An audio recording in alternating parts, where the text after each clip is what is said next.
Fala, estudante, fala, concurseiro, tudo beleza? Eu te convido a estudar o tema Roma Antiga e as moedas mais antigas da história. Ficou curioso? Ficou curiosa? Vem comigo.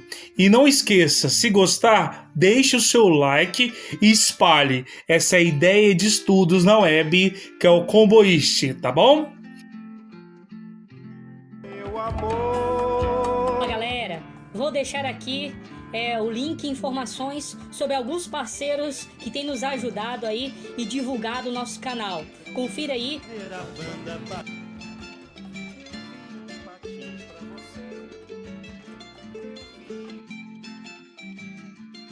As moedas mais antigas da história não tem nada a ver com moedas de prata ou papel em dinheiro, papéis que significam valores em dinheiro.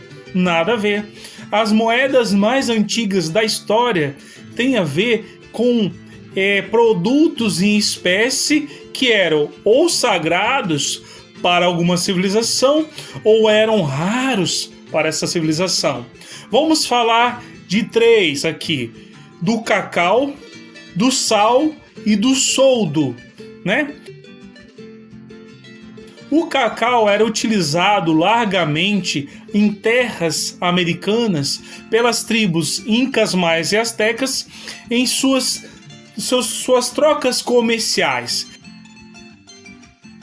A cidade de Tenochtitlan, que era uma poderosa cidade asteca, era um lugar, um centro efervescente de comércio aqui na América, e você tinha o cacau lá para poder ajudar nessas transições, nessas trocas comerciais. E por que no caso de Tenochtitlan e dos astecas o cacau era tão sagrado? É porque era com o cacau que era feita a bebida que se consagrava aos deuses. Avançando um pouco, nós temos o sal. A palavra salário que nós temos atualmente deriva da palavra sal. Por quê? É um costume que se tinha, principalmente de Roma, de pagar os serviços dos soldados a partir de um punhado de sal diário.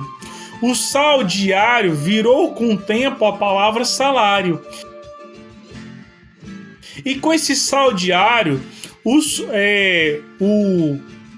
o soldado romano utilizava aquele punhado de sal para poder trocar por armas, por proteção, por alimento, por vestimentas e assim por diante.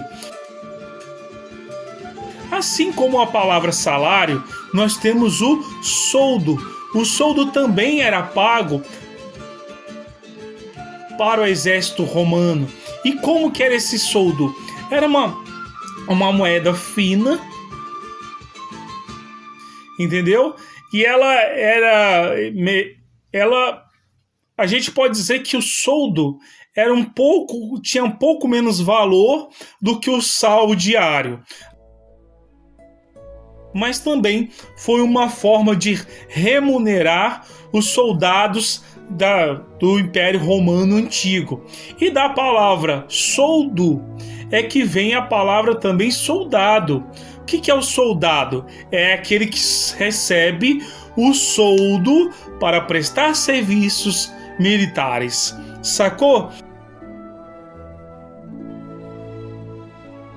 A história da Roma Antiga se inicia com o mito da origem de Roma e também com a verdade sobre a origem de Roma, né?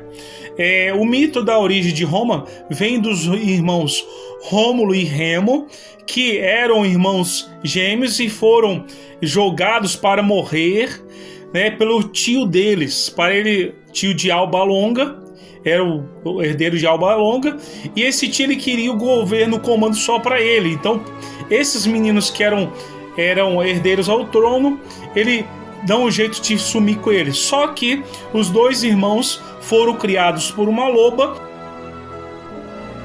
e por isso que você tem, por exemplo, na bandeira ou na insígnia do time do Roma, uma imagem de uma loba amamentando duas crianças, né? Exatamente por essa origem. Já a origem histórica comprovada de Roma vem exatamente etruscos, gregos e italiotas, né? Da palavra italiota, que você vai ter a derivação da palavra Itália mais para frente, né? Esses três povos se juntaram, né, na chamada Bota de Roma e foram fundando as primeiras cidades de Roma. Roma teve assim três momentos políticos muito importantes. O primeiro momento político da monarquia, o segundo momento político super importante, é o mais reconhecido pela história, que é o momento do Senado romano.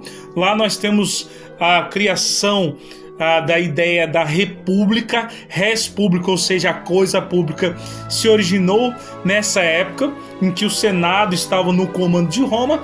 E nós temos depois, no final derradeiro, principalmente do Império Romano do Ocidente, nós temos exatamente o período do Império Romano.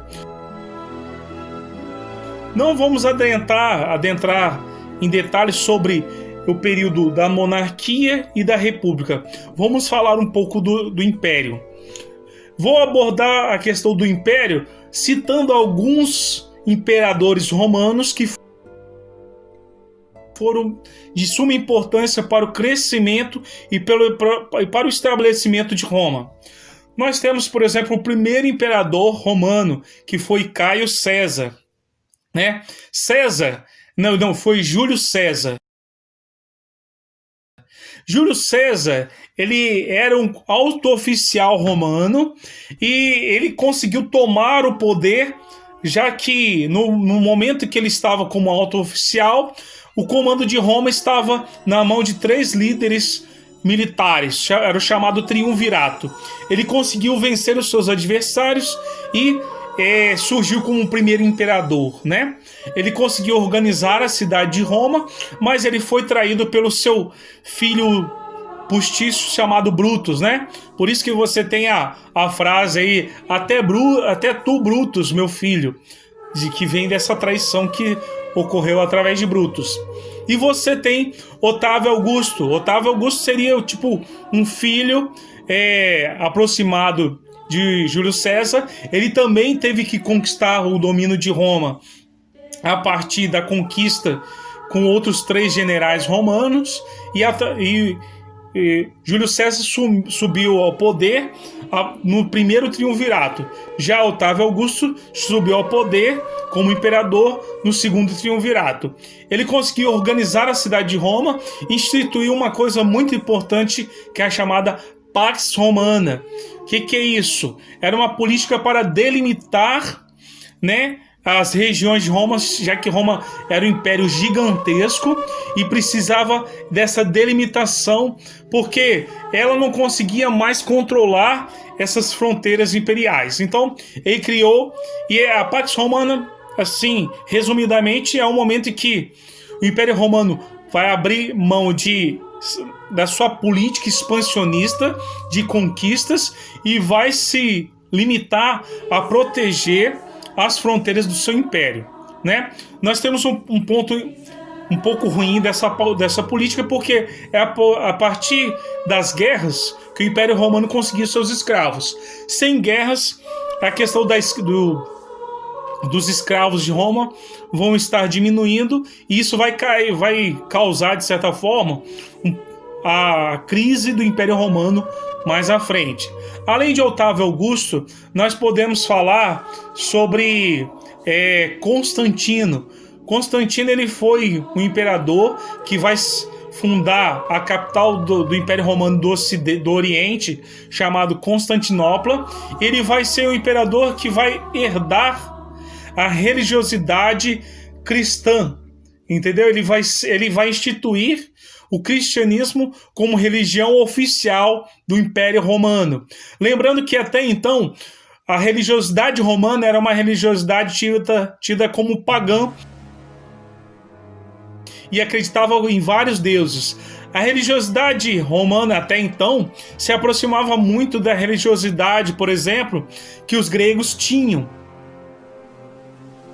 em relação aos deuses da água, do trovão, tal, e assim por diante. Mas recebia outros nomes, como Júpiter, Netuno e assim por diante.